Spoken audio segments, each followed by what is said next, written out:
Okay, good evening, everyone, and thank you for coming to this month's free webinar. I try to do this every single month. If you are not a member of the group and you would like to join the Facebook group, there'll be an opportunity to do that at the end of this. But we do this free in the group every month. We pick a topic. I let everyone vote on it. This this month we had a tie. And I decided to break the tie. And the reason why I broke the tie was because this month is multiple sclerosis awareness. So many of you know that that's the autoimmune disease that I dealt with. And I just, I know that my system works for people with autoimmune, for kids, for people who are professional athletes. It applies to everyone because you'll see why, because it's rooted in what we do every single day. So we're going to go through some of that material today. There'll be a time for questions if something comes up. Definitely can ask those questions. And I think my goal is that I help the people that do have autoimmune, but also look, in the long term, the goal is to help people realize some of these things before it turns into autoimmune.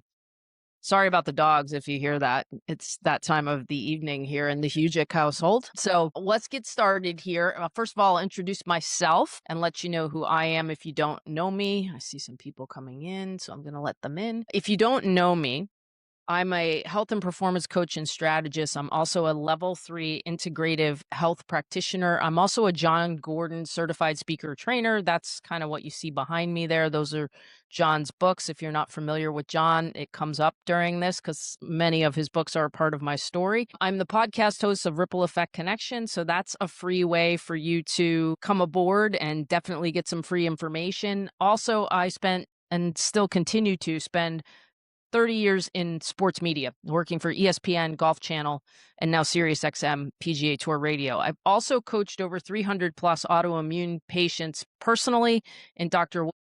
Autoimmune Health Reset program. At the time I was there, we coached over 2,500 autoimmune clients.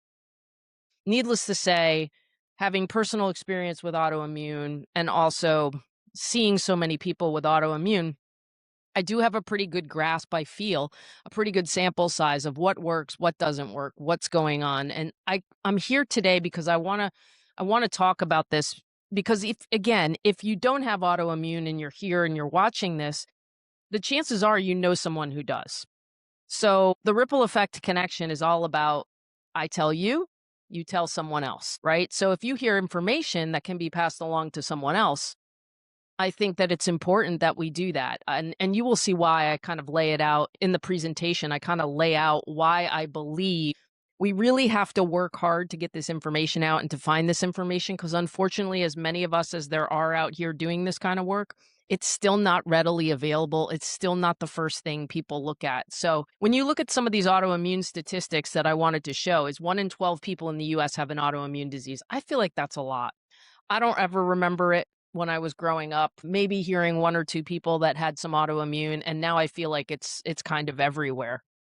24 to 50 million Americans are affected. 34% of individuals develop more than one condition, and we saw that all the time at the clinic. I mean, I had patients that had 3 or 4 different autoimmune diseases. So it tends to snowball when it does happen. It can snowball, but I think, when we start to look at the reasons why this is happening, those are the ways that we kind of try to prevent this. But there are over 80 to 150 different autoimmune diseases. And I mean, every once in a while, we'd get a patient at the clinic where they'd have something I had never heard of, and I literally had to go look it up. And I was like, I don't even know what that is. So I certainly learned a lot more about different autoimmune diseases.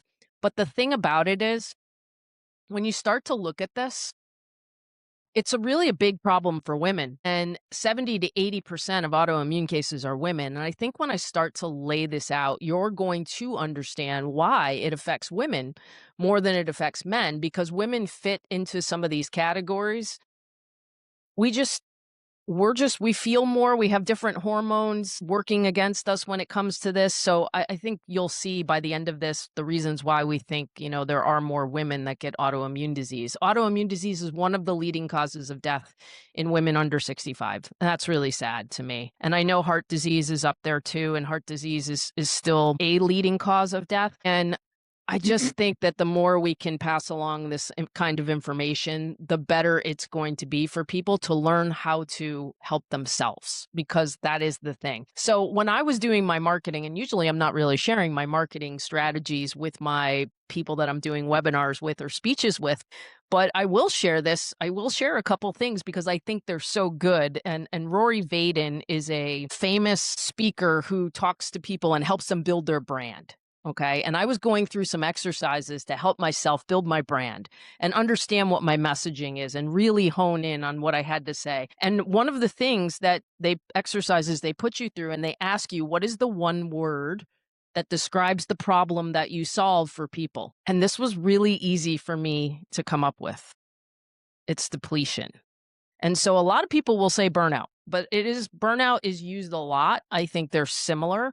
The reason why I say depletion is because to me, it has a connotation to it that I can replenish it. Okay. Yes, I'm depleted in these areas, but I can replenish it. Burnout sounds kind of final to me, even though I know it's not, and people come out of being burned out. Like burned out just sounds like hopeless to me. Whereas depletion is drastic, but depletion gives me hope that I can replenish. So when we look at the causes of autoimmune disease, these are the primary ones that I have seen. Okay. I got to move my screen. So hang on a second. We have leaky gut. It's not debatable either. These things, I'm telling you, I've seen it with thousands. It's not debatable that these things come along with it. So you have to move, though, when we were talking about all the ways these diseases are named and what they are. I used to tell my patients, I actually don't care what it's called. And I mean that in the kindest way. We have to move away from what the name of the disease is to what do you have to do and why is your body reacting this way? Because what it's expressed as has a lot to do with genetics, but at the end of the day, it doesn't matter what it's called. These things are what's happening. So when you know that these are the commonalities, it does give you a formula to address these autoimmune clients and to be able to help them replenish what is depleted. It just happens to be that with autoimmune, you are looking at all of these at play. They're all, for the most part, at play in some way, shape, or form. Maybe the blood sugar dysregulation, not always for everyone, but like the rest of it, I can tell you 100% that is what I saw across the board. The gut lining becomes damaged, undigested food, particles, bacteria, they leak into the bloodstream. The immune system flags them as threats, and then the immune system is trying to get rid of them. So we talk about, it's called, I don't want to get too technical in too many phrases, but there's something called molecular mimicry, and that's what happens. And so the body does think that something's an intruder that maybe isn't. And we all, as autoimmune patients, you'll kind of say, like, my body's rebelling against me. And people will say your body is attacking itself. While that's true in some sense that it is attacking you, it's trying really hard to do its job. It's just that something's there that's not supposed to be there.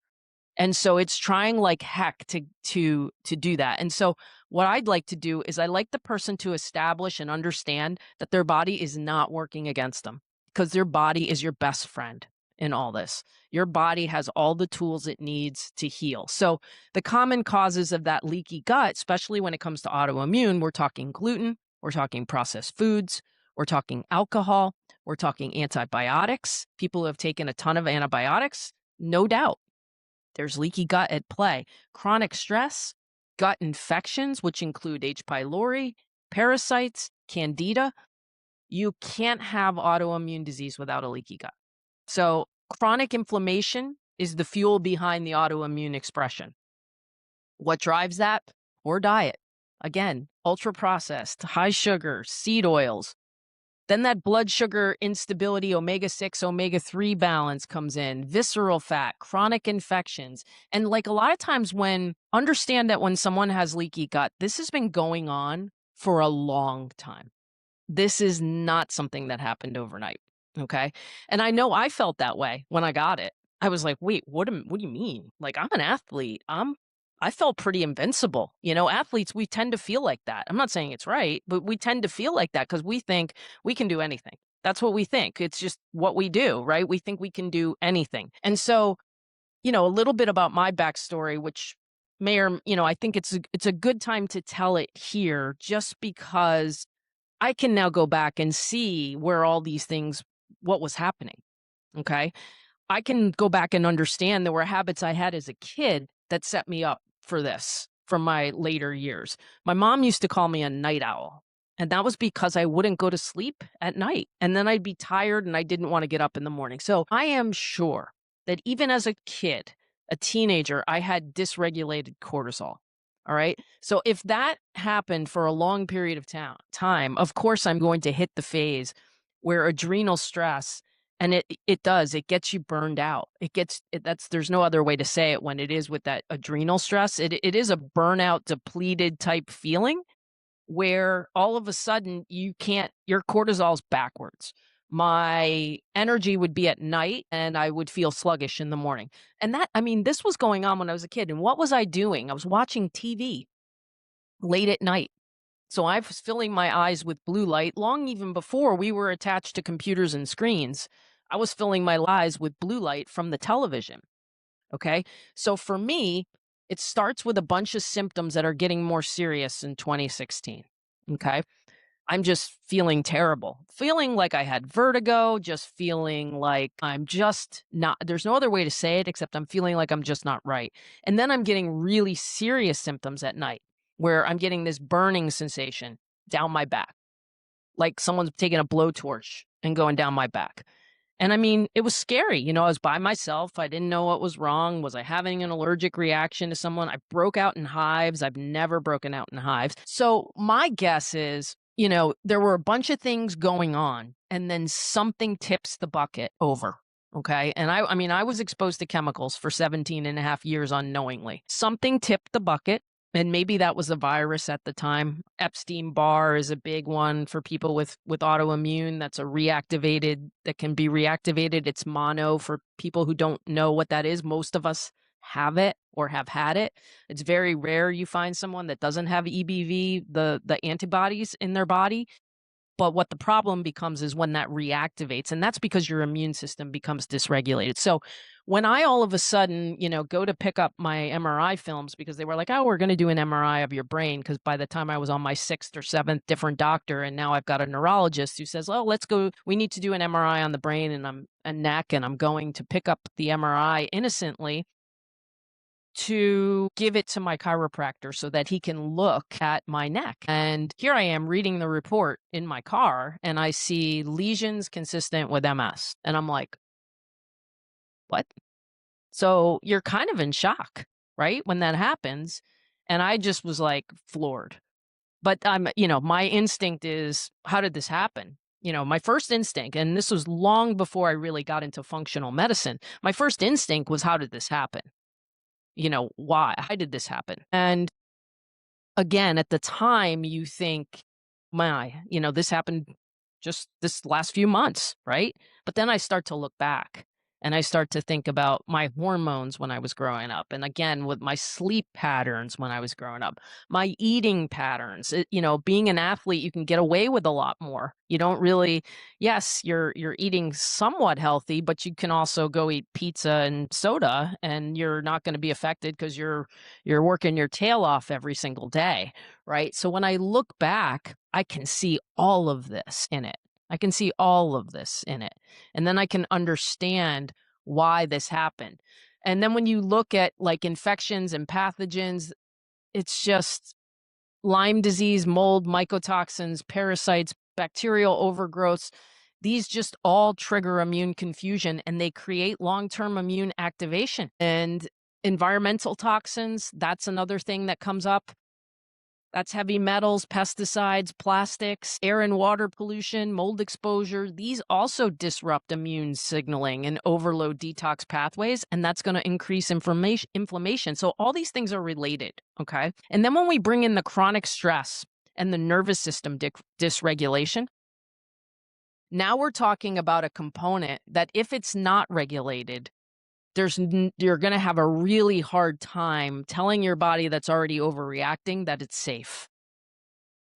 All the signals point to nothing is safe, right? Nothing is safe. So chronic stress and nervous system dysregulation, what I have seen is that you can do protocols for the leaky guts and the inflammation and the environmental toxins, and you can do some things to regulate your blood sugar. And certainly we can get more nutrients in you because food is medicine. But at the end of the day, if you don't get the chronic stress and the nervous system dysregulation under control, you won't heal. You won't heal fully. You'll get better for a while because the protocols are good, but you don't necessarily need a protocol if you start to do some of the things that I show you today. And how does this show up for you? So shame and stress they bring up inflammation. And Dr. Cole created a term that I love, and I use it all the time, and I think it's brilliant. He calls it shameflammation. And that is coming from the emotional side of things that is causing inflammation. I think he wrote about it. I think it's in the inflammation spectrum. I was trying to remember which book it was in, but he posts about it a lot on social media. So cortisol dysregulation, immune system confused, gut barrier weakness, inflammation goes up, long-term stress. It's this perfect storm, right? And then we get trauma. We get perfectionism in there, people pleasing. And then I'll talk about my performance model where I say, you're trying to perform day to day, but your performance is exceeding your capacity. When your performance and you're pushing through every day and your performance is exceeding your capacity, I'll show you the bucket analogy, and that bucket's going to tip over eventually, and you're going to start to get symptoms, right? Brain fog, fatigue, people are miserable, they're not happy. There's so many things associated with this, but here's the good news. By the end of this, you see that this is in your control to change. And that's the best news I have in this whole entire thing, is that it's in your hands. It really, really is. We make health harder than it needs to be. And even with autoimmune disease, okay, yes, there's a lot going on here. It's the perfect storm of everything. But if we eat real food, okay, I'm not even going to tell someone how to eat because it's so different for each person. But if we eat more real food, that's already a win, right? It doesn't have to be complicated. If we're eating single ingredient, nutrient dense foods, we win. If it's processed, you're not winning.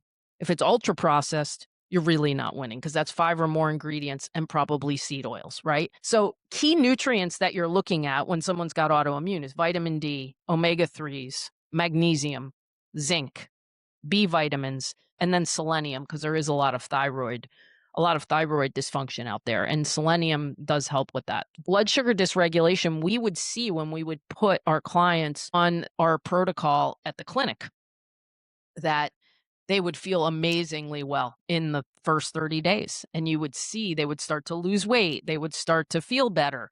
And it's usually because there's not a way to really spike your blood sugar because it was so strict for the first 30 days. And, you don't want to restrict people's diets, but when it comes to autoimmune, there are just foods you cannot have when you're going through recovery.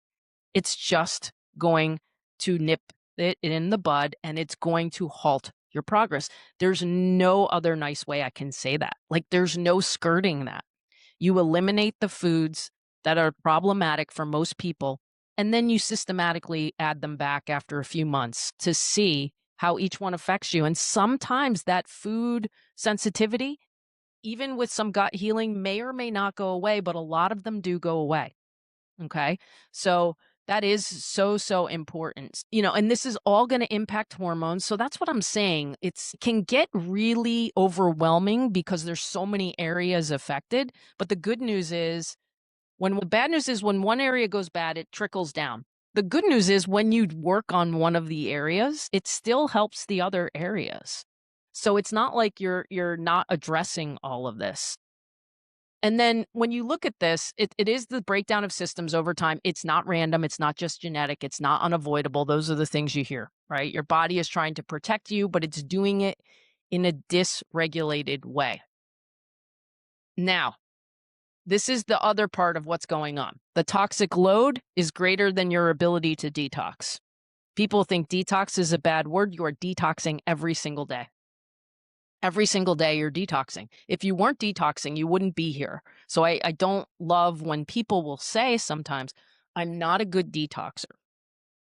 Well, you are. You're good at it because you're still here. Okay. So we're not going to say you're good at it. Yes, there can be what we call methylation impairments that we have to support and that we give you so you get better at it. But you will see if you work on this other stuff, the things on this page will get better.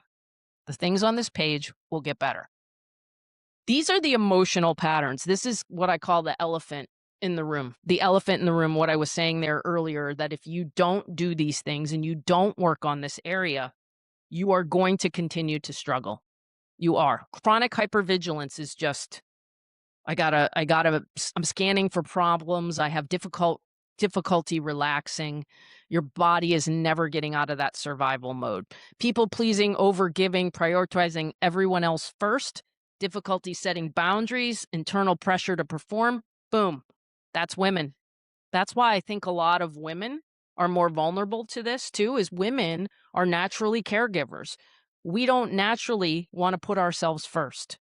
We don't naturally understand, put the oxygen mask on before you help someone else. We just don't. And I think that the sensitivities with that in the emotional end of things, we're born, we're made to love, right? We're made to love, but also being the caregiver.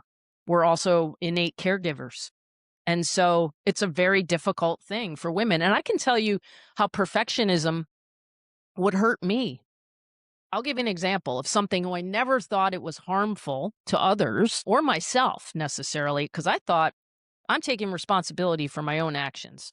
I would be on the basketball court and I would do something wrong. And my coach used to tell people, like, I don't yell at her. I never have to yell at her. She yells at herself.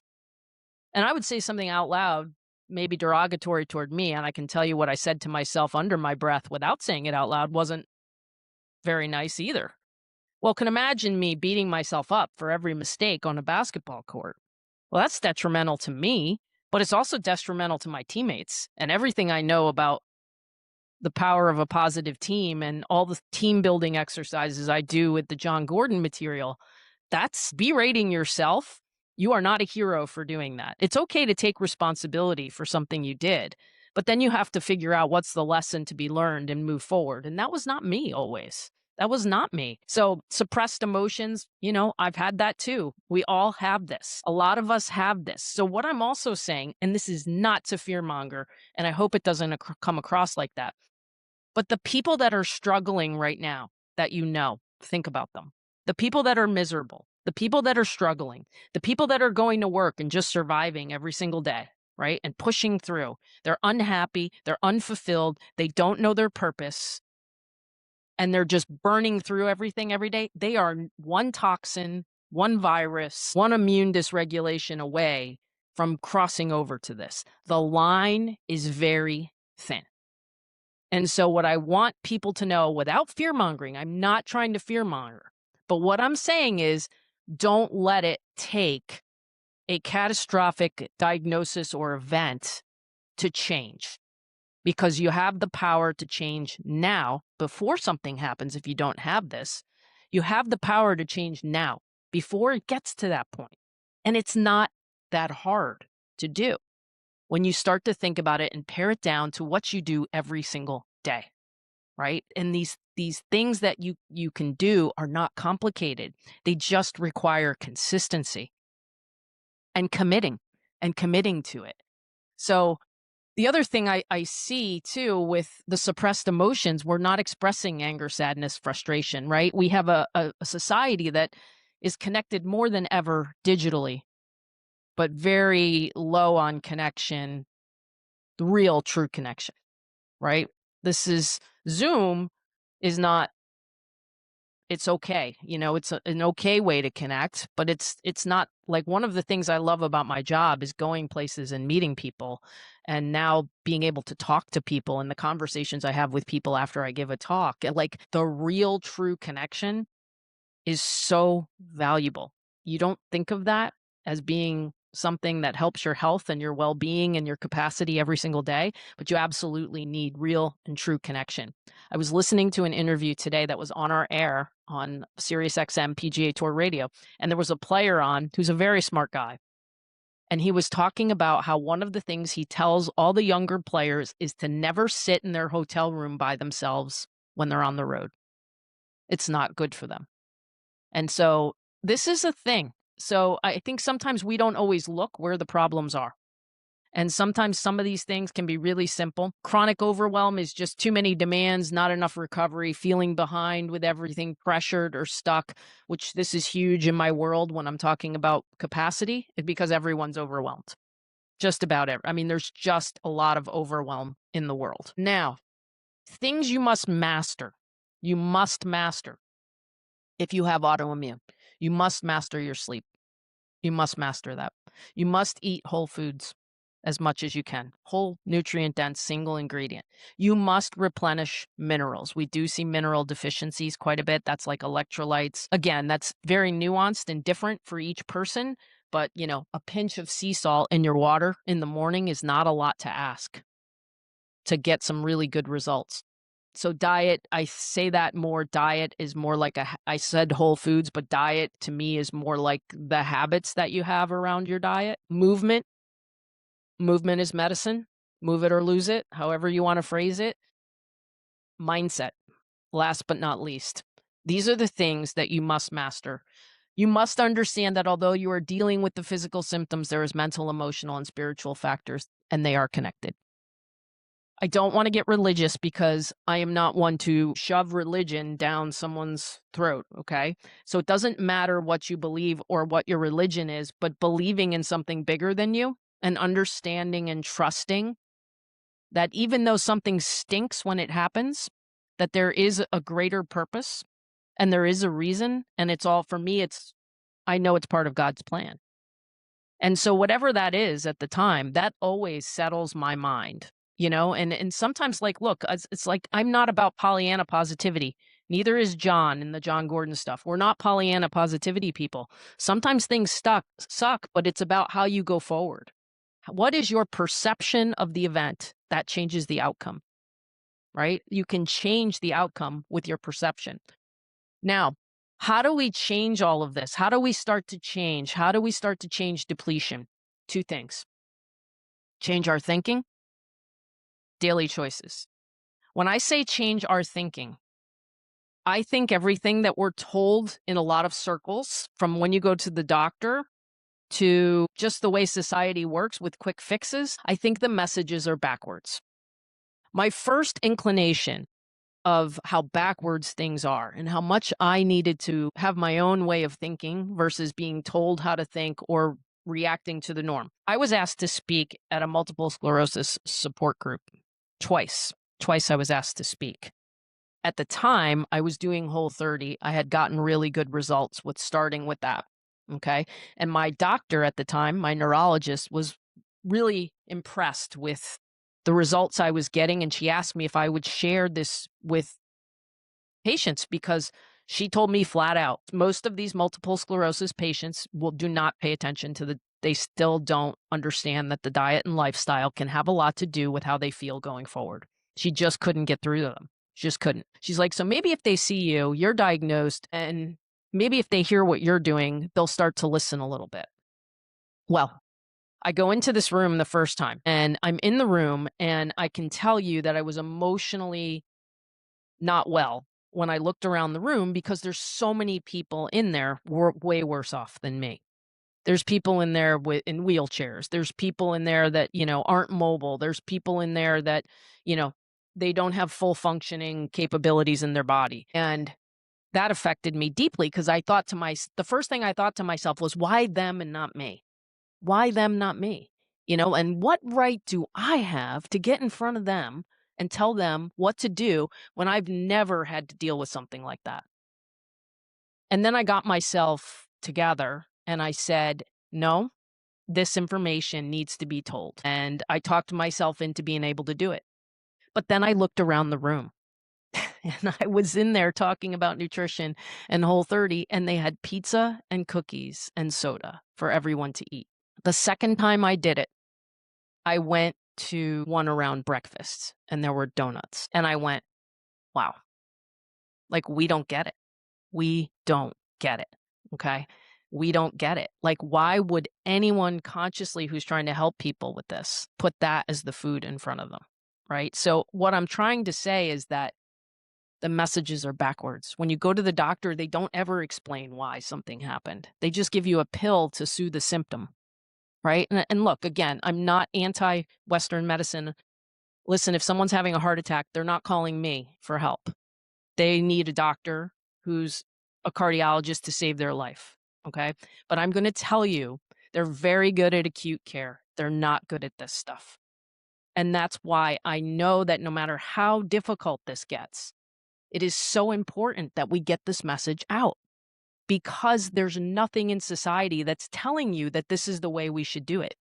There's nothing that supports this, not naturally. We're out there, right? But you have to come find us. We're not like, you're not running, we run to the doctor and we get something, but we don't ever ask why it happened in the first place. And then we don't wonder, what do we have to fix so that it doesn't happen again? We just take a pill, right? And it's not going to change. So we have to seek this information out and we have to share it. That's the only way that it's going to help. Okay.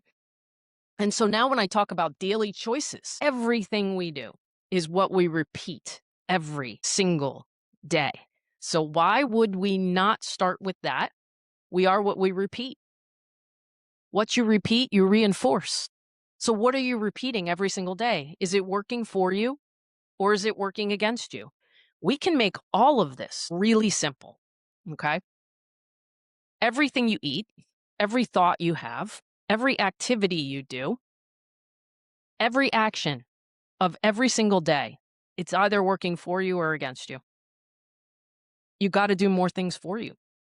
You have to make more of your habits work for you.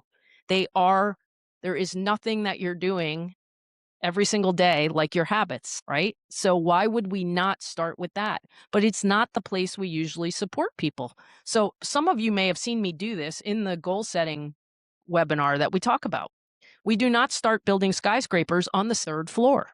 We start at the bottom, right? And if you're playing Jenga, when you put this together, before you start playing, don't you start with this bottom part first, right? You don't start up here. You start up here. But what happens if you pull out the bottom? Crumbles, right? So at the bottom, the foundation is our daily habits, So how do we build those? How do we change them? How do we get out of the pattern of what we are just used to doing and we just haven't gone through the work to change? Again, I talked about this in the goal setting thing, but I'm so big on it. What is your why and what is your purpose? And when you think you have it, ask why again.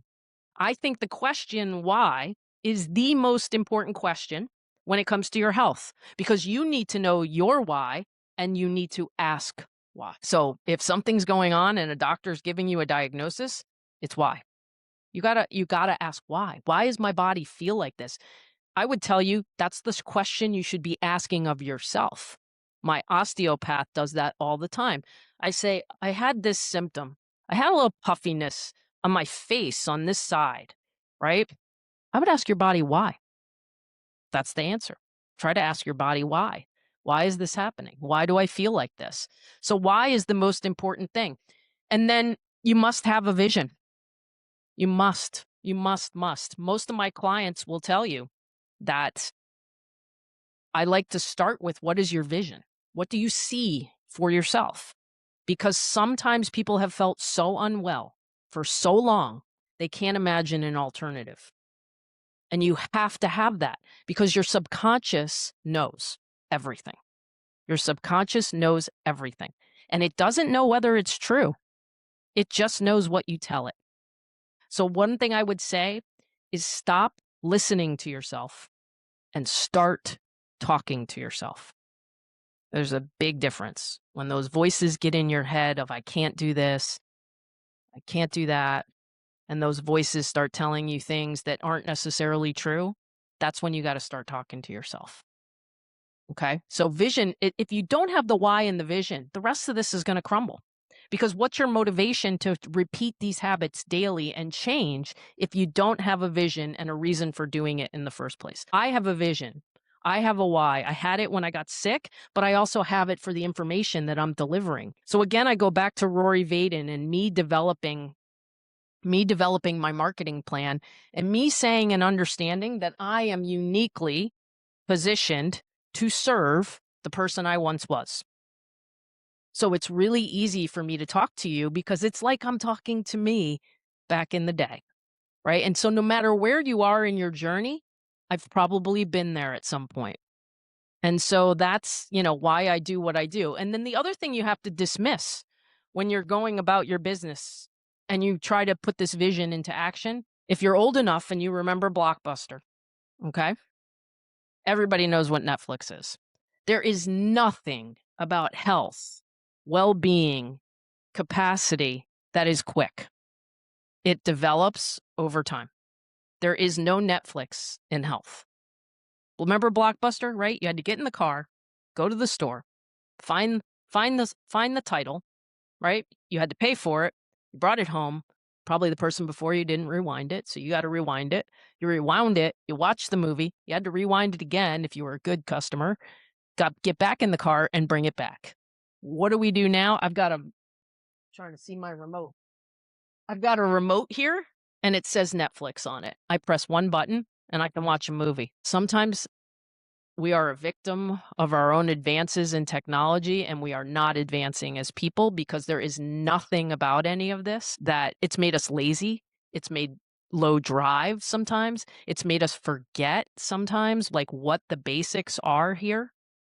And like that's why we're failing as a society with as much chronic disease as there is, in my opinion.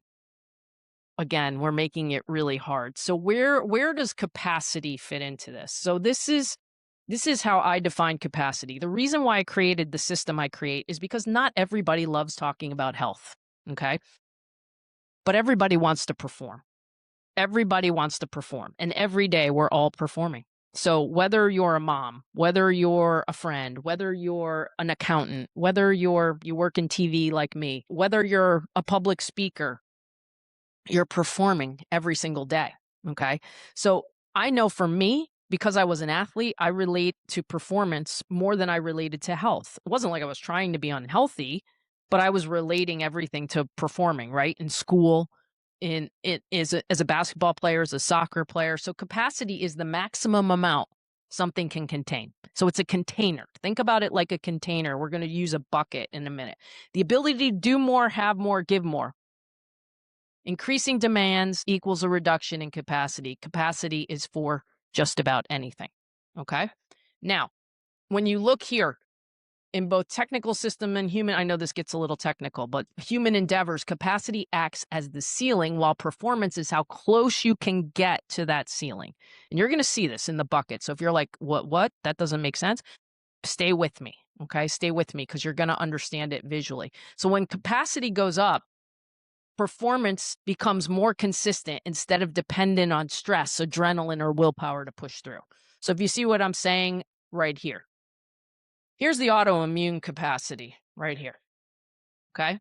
Now, performance is the water in the bucket, okay? So the bigger your container, the more you can perform without spilling over. So you see what I mean? The more capacity you have, the more ability you have to perform. I do not do less now than I did before I got sick. I definitely do more. My container is just bigger.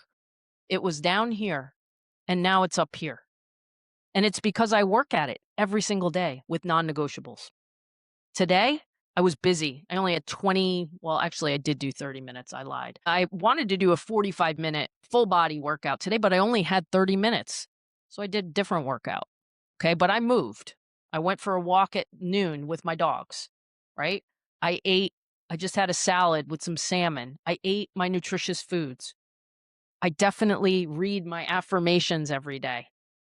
I definitely have the right mindset every day, right? So I'm doing these things every day. They're not negotiable. Like there is no discussion that I'm having with myself about, "Oh, am I going to do this today or am I not?" Like it looks different every day, but I'm doing it every day.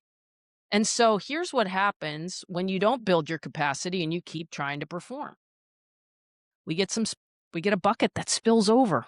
Okay. And that's when we see the burnout, the depletion, the fatigue, the inconsistency, the negativity, the lack of focus, which is, I wrote negativity twice because it's such a big deal. Lack of focus. Like that's another one we see. Right. And that this is what's happening a lot. Now, many of you know I've worked with athletes for a long time. We can learn from athletes. My friend, Dr. Sean, if you have a body, you're an athlete. You're an athlete in the game of life, right? We're all athletes in the game of life. Athletes perform 10% of the time, but work on their capacity to perform 90% of the time. The general population, we want to perform 99%, put 1% on true self care, and feel guilty about it in the end. Here's what it looks like on a graph. That's what it looks like for the athletes. This is how much they perform. That's it. Now, different sports, different, obviously, right? Different sports, you're in the NBA, you're playing 80 plus games. It's probably a little bit more, right? But I will tell you, it's not more in that this is how much of their free time they spend working on their capacity. Now, watch this backwards. Backwards.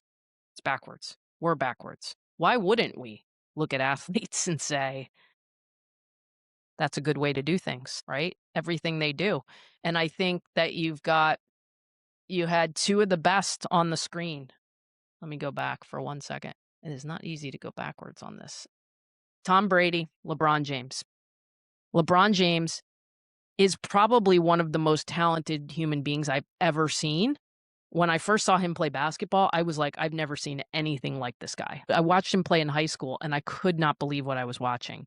And now look at him, right? He's got the longevity out here. How do we think? So he's born with all this innate talent, but how do we think he's played for as long as he's played?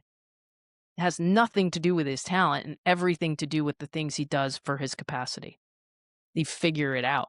The guy works hard. I see what he does. He works hard on capacity. Yes, athletes have fancy biohacking tools. We don't need the fancy biohacking tools if we're not doing the basic things. Tom Brady, completely different. In that 6th round draft pick, the 199th pick, he has 7 Super Bowls. He wasn't the most talented player, but man, was that guy great at capacity. Great at increasing his capacity. Not only was he great at it, he has clinics now that help people increase their capacity. So what I'm saying is we can learn from them a lot. And being around professional athletes, like I just so appreciate their craft, but they do understand the yin and the yang and that they need both. Some athletes are better at shutting it off than others. And I'm not saying they're perfect. They have to work at it. Right? But they do. They commit to working at it. I'll give you an example. Roger Federer, one of the best tennis players of all time, okay, loves his family, right? When he would play tennis, he slept in a different hotel room than his family. He had his own room because he slept 8, 9 to 10 hours every day when he played because he had to do that to recover. It's not negotiable. They just do it. So why don't we do the same things? For them, I could ask my player. I coach Davis Love III. He's a professional golfer. He's in the Hall of Fame. His goals in life are a little bit different now because he's in his 60s, right? He's not performing at his peak, but we try our best to undo a lot of stuff that he's had to deal with over his life, a lot of surgeries, et cetera. But if I told him right now, if he stood in the back with the tree back here, he would, if I told him to stand and hang from that tree and it would help him play golf better, he would do it. They'll do anything. So why are we not that way? So you see what I'm saying? So we can learn from them. So how do we expand it? This is my capacity ecosystem: focus, energy, resilience. Everything falls under these categories. And most of the time, I don't tell you what category something's under, because when you do it, you will see that most of the things I bring up, they help all 3 of these things. All 3 of them. So you might say, oh, that's an under focus, but I bet you it also has a positive effect on resilience and energy. So this is the proprietary framework that I created. I'm writing a book about it. Daily habits using the minimum effective dose, lowest hanging fruit with the biggest impact. What that means is you don't have to start doing 100 push-ups if you can't do one. You start small. You always start small. Someone's going to bed at 1 a.m. We back up their bedtime to 10:30. They're not going to be happy. We back it up slow. Someone's not walking at all right now. Start with 5 minutes. So the bottom line is the minimum effective dose means that you can just start and just get yourself going. Okay. And then when you look, interesting. Oh, that took forever to pop up. If you look at this, this is what I'm saying. The habits are at the foundation. Yes, if you do these habits, you're going to also help your health and well-being, but you're also increasing your capacity, and then you'll have the ability to perform. When you look at focus, cognitive overload, focus is the ability to stop the strain by removing friction, creating digital boundaries, managing your internal dialogue. So one of the things I talk to the kids about when I go into schools is, can you commit to using a timer and say you're going to study for 1 hour? You set a timer, right? To help them not be distracted, right, by the phone. Commit to an hour. Just put the phone away, right? We use right now. You can go on my website. If you're not already subscribed to my newsletter, you can get a copy of the Eisenhower Matrix, which is what I use to pare down my to-do list. Because sometimes I get overwhelmed by my list and think I create these deadlines that don't even exist. And once I pare them down and put them into boxes and understand that what I need to do today versus what I can put off versus what I can delegate versus what I don't need to be doing at all. When someone tells me I don't have time, that's the first exercise I do with them. I start to go through their to-do list and I say, well, let's see what you are doing in the day, because I bet you I can find time, right? So that's one of the things we do. And then, so this is what we do, like with, again, the digital boundaries, the time and task management, mindset and internal dialogues. We'll get back to that in a minute.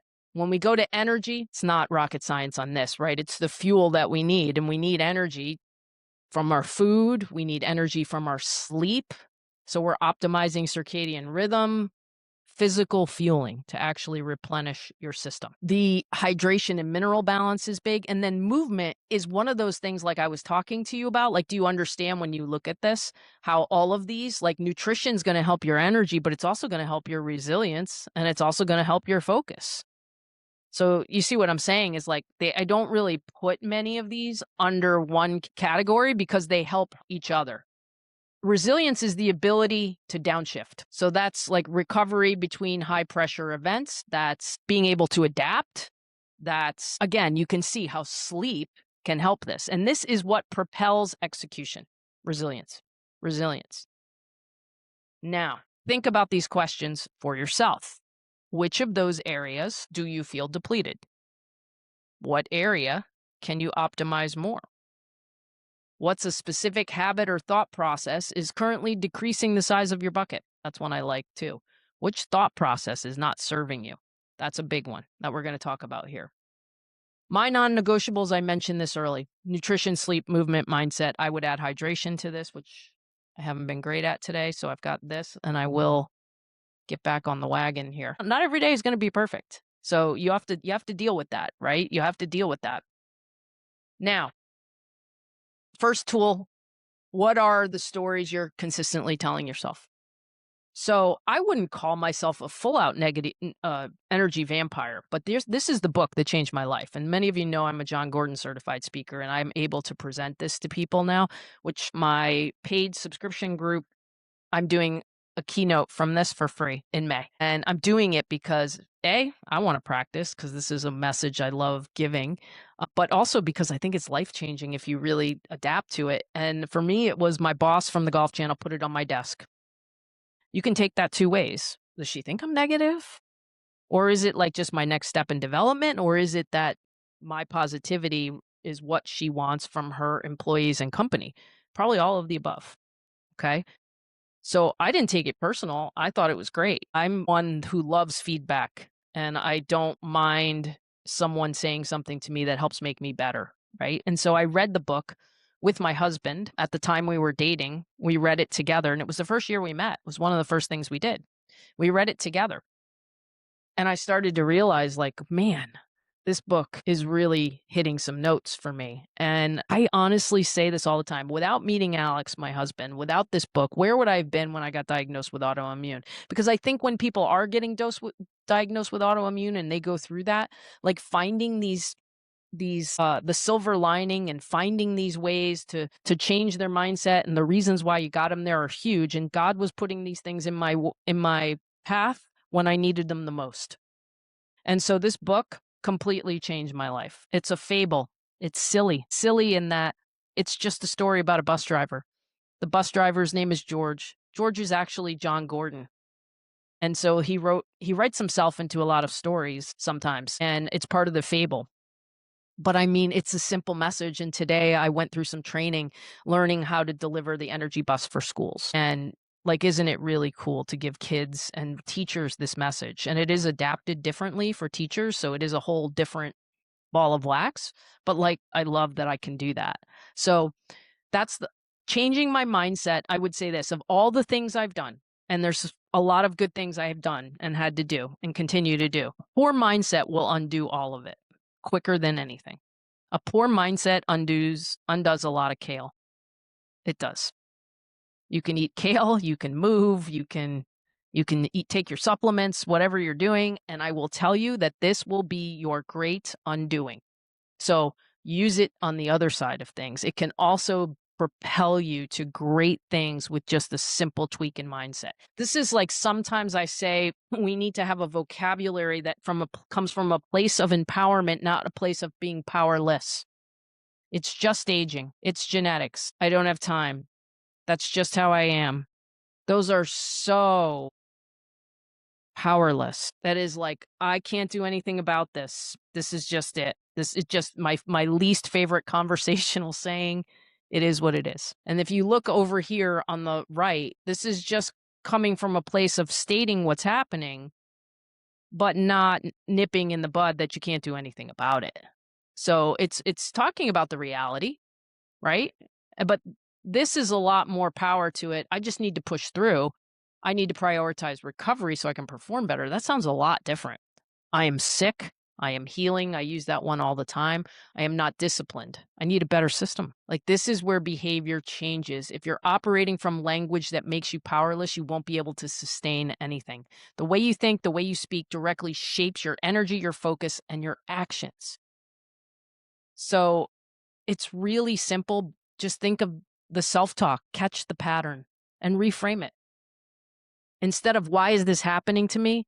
What is this teaching me? I think that's a big one to understand, because we start to go, oh, here we go again, a bad neck. But what is it trying to tell me, right? What is it trying to tell me? What can I learn from this? Breath work, longer exhales to calm the system, just help give you that pause that you need to reframe so you don't just blow through and react. You can't be reactive. You got to have that pause. That's what meditation helps give you, that pause where you can evaluate. And I always say it's like the movie The Matrix. It's like everything's moving in slow motion, right? It gives you that, oh, I can get out of the way of the bullet because there it is, right? So it's that pause so that you can quickly reframe. And then mindset isn't just motivation either. I don't want you to think about it like that. It's regulation. It really is. It's regulation. And we are a lot of times dysregulated. So that's where you need to go. Sleep is a superpower. Immune system regulation happens during sleep. Poor sleep increases inflammation. Hormones will become dysregulated. Energy and recovery capacity will drop. Start here. Here's your simple ways to start. Consistent sleep and wake times, yes, even on weekends.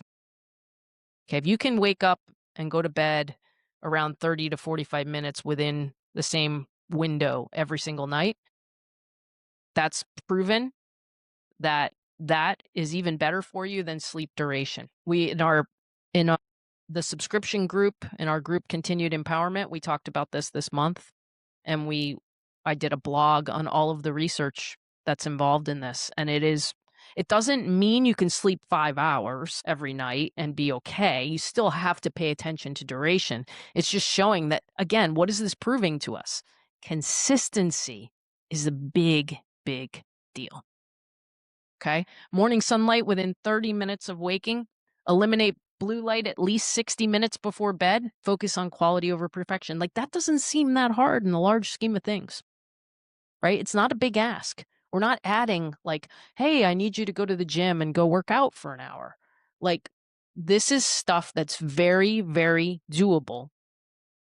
And that if you put your mind to it, they will have significant benefits. And then that's why each person kind of has to evaluate which area they need the most help in. And then you start there.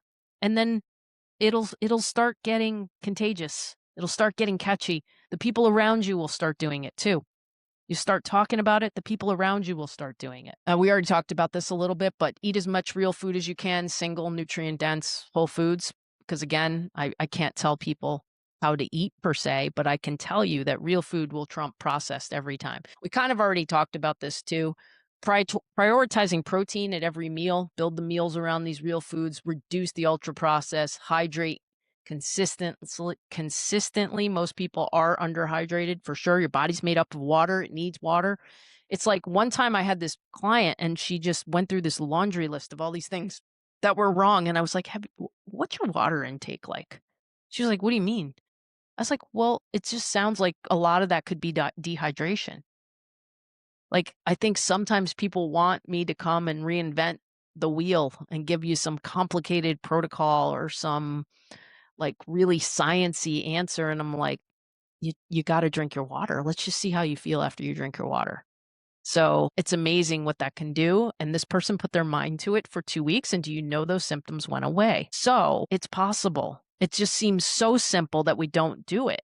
Right. So a hydration, these guys who've been in the blood sugar reset know that I'm really big on hydration before caffeine. Coffee, I think, should not come until after eating in the morning. That's a big help too. But like, again, like we don't have to make this perfect out of the gate. These are just ideas. But if you're a person that comes to me and you're telling me, oh, the first thing I do when I get up is I drink 2 cups of coffee, I go to work, and then I don't eat until noon, and you're not feeling great and you're having energy crashes in the afternoon, we're probably going to adjust that. That's the first thing we're going to talk about. So that's what I mean. It's not like I'm telling you have to take all of these things and go do them. I think it's you got to find that lowest hanging fruit with the biggest impact. So you look at your own situation and you say, you know what? My sleep is not great, right? And then if we can do all that, we'll have this and not that in the afternoon because that happens a lot too. 3 o'clock, we all look like our dogs. We want to take a nap. But if we do this, it's really going to help all the way around. Movement, 100%. Move it or lose it. Right? It supports lymphatic flow, improves energy production, reduces stress. So you see what I'm saying? Again, movement fits into all 3 categories. It's going to help energy, it's going to help resilience, and it is going to help focus. Do it in nature, bonus. That's a bonus. Lymphatic flow is big. Walk daily. If you're not doing it at all, start with 5 minutes. I think more walks throughout the day can be even more impactful, especially if you have a job where you're sitting. More shorter walks throughout the day can have even a bigger impact than a long hour to hour and a half walk. Rebounding gentle movement for lymph. Avoid overtraining when depleted. So this is a big one I wanted to quickly touch on.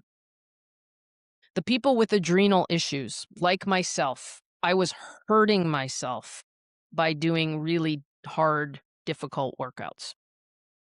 Because to get back to where I needed to be, that is a stressor in itself. So someone's super stressed. I'm encouraging more Pilates, yoga, lighter stretching, walking versus running and marathons and all of that. So if you've had adrenal issues and you're just like, I've been stressed for a long time, that's a good sign to kind of move away from the harder activities and move away from maybe even more reps in the gym versus heavier weights. So there's ways to tweak that. And I know it's very individual, but it's just some thoughts to put in. And now we're going to look at this is a horrible slide in that there's a lot of information, but it's proving my point. It's kind of part of what I'm trying to show. The most underrated tool that you have access to every single day for your health is walking. These are all research studies about what walking by itself will do. It is the perfect activity. You don't have to overstress yourself, overexert yourself. It's great for blood sugar. It's moving lymphatics. It's great for your mind. It's proven to reduce anxiety and depression. It's proven to reduce inflammatory markers. So you see what I'm saying? Like, pick one, just pick one of these and start incorporating it and start there. It's still going to make a really positive ripple effect in the body. Last but not least, this is my big drum I beat all the time. I saw a great post on Instagram about this today. I want you to understand the effects of sitting for long periods and poor posture. You see the person at their desk, that is horrendous posture, right? They don't have their feet on the ground. They're crumbled up. I use a paper bag when I do my speech. I crumble it up in a ball. And I'm like, do you think that's your organs when you're sitting down, right? Everything in our body is flow, circulation, blood, water, lymphatics. The second you do this, all of that is not as effective. So the more sitting we do, the worse that gets. So I am big on this. I am really, really big. And I also think it's a reason for our resilience being low, because your body can stay trapped in fight or flight because we have a major nerve in here called the vagus nerve that gets pinched when you sit like this. So I think this is a big thing. Take frequent breaks, stretch your chest muscles. This is just take your hands, put them behind your back a bunch of times a day. You want to be able to touch that. The exercise where you can also do this, where you touch your it's always going to be worse on one side than another. So just understand that. Working on lymphatic drainage because of this, and set up your desk for proper alignment. But the breaks are really, really big. I've been talking to companies, a couple companies. I threw out the idea of having a universal time where they ring a bell where everybody takes a break, where everybody just gets up and stretches. Well, they ring a bell a couple times a day so that people take breaks, because everyone in their company is sitting at a desk job.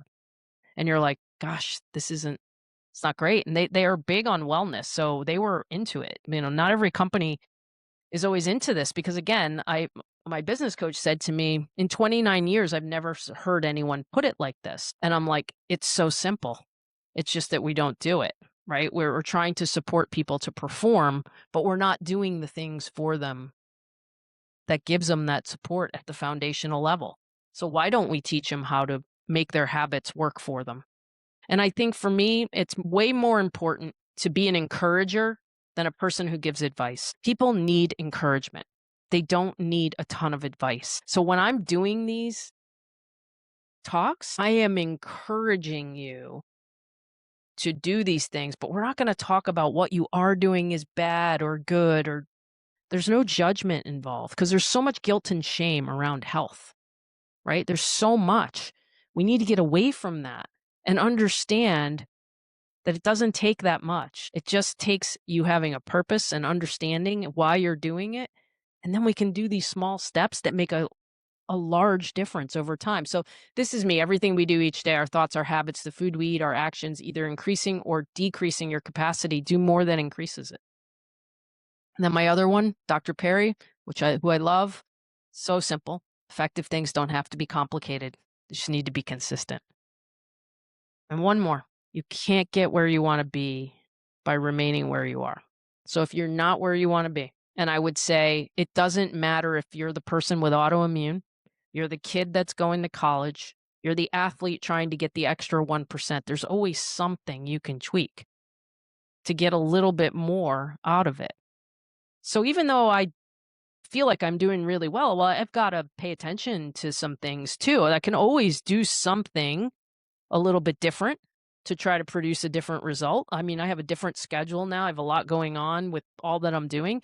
It's a bit challenging because I have stress, but it's like a good stress of like, I get excited about it because I think like, man, how cool is it? I can deliver these messages to kids, and I've got a basketball team that I'm going to be working with on the 7 commitments of a great team from John Gordon's frameworks.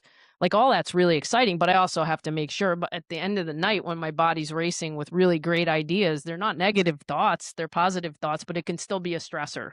So I still have to manage that a little bit by trying to like shut my brain down a little bit earlier in the night. So And the quote that I absolutely love, and I didn't put it on this one, but I have it in my keynote. You can be a work in progress and a masterpiece at the same time. So it's okay to be doing little things to try to go to the next level, that we don't have to do all of this at once. So this is a condensed version that we did today of my framework. It's a condensed version of how I talk about these things. And really, the magic happens when you get into a workshop and you get a book and you can start to fill out your own plan and where the areas are that you want to focus on. The workshops were my idea to do so that people feel involved and they do it with their fellow employees, fellow teammates, fellow organization. I had that idea before I got trained by John. And then when I got trained by John and I got to do his workshops, I realized how transformational doing it is, because everyone comes on these and they nod and they go, yeah, that's right. And they do nothing. They do nothing. So I'm the same. John is the same way as me. We're determined to help people do these things. And to me, pen on paper, doing the activities, doing them with your fellow employees, and doing them, let your employees know what you're doing so you can encourage each other, right? You can encourage each other. That creates connection. It creates encouragement. Like, we're doing so many good things by doing that, right? They sit at a table, they do all these things. So it's magical, because there's a lot of really great frameworks out there and people have really great ideas, but very few take people to action. So when you put them in this situation where they have to take action, and look, sometimes I'll be the first to say, when I was doing difficult conversations don't have to be difficult, I realized that's like my weak spot. I don't like having difficult conversations. I really don't. But I do understand the value of difficult conversations, right? But I can think of times in my career, especially, where I have avoided difficult conversations. And so as I'm doing the activities with the people at my table, I'm thinking, I kind of don't want to do that. I kind of don't want to do this, but I do it. And then afterward, I'm like, this is tremendous. It was fun. It was engaging. And by the end of it, I felt more comfortable if I have to have that conversation. So that's what I'm trying to do. I hope that this helped a little bit. I hope that it helps someone with autoimmune. I hope that it helps someone, do something from a preventative standpoint too, and understand that you're worth doing these things and they don't have to be so overwhelming and complicated, because I get it. If you already have an overwhelmed system, we don't want to promote a life overhaul. That's not what we want to do. If you're already overwhelmed, we just want to start with one thing. Just pick one. That's what I would say. If you take one thing out of here with you, you take one takeaway, that's a win. That's a win to me. So if you can take one thing and we planted seeds, and maybe that one thing turns into 2 down the road, or maybe you increase the duration that you do it. Maybe you start with 1,000 steps a day and then you grow to 2 and you get to 3 or 4. And then understand, like we talked about in the goal webinar, if you were on that, is that some days it's not going to look like you exactly want it to, but you're still going to do it. So maybe I didn't walk 10,000 steps today. I walked 10,000 yesterday, no problem. Today, a little bit busier day. So I'm looking 7,000 steps today. I can go take a walk now and get a few more. Not going to be 10, but I still got my movement in. So that's the way I want you to think. If you want to join the free group, there's a QR code on the screen that you can use to join the free Facebook group. There's no strings attached to that. If it's something where you wanted more than that, there is another level where our subscription group, like I said, we're doing the John Gordon Energy Bus in May. If you're interested in that, the subscription group, you also you can cancel or join at any point in time. So that's another good way. And then, anybody have any questions? No questions? No, I don't. All right. All right. Thank you guys for coming. You'll be hearing more about the framework as I start to deliver it. But like I said, I just ask that for now we don't share outside of the group at this time, just because, again, that is proprietary information now that it's trademarked, which was another thing I was really big on, was trademarking this and making it my own. Um, if you would like to know more about any of this, there'll be more information coming, I promise, but feel free to ask questions anytime and have a great evening.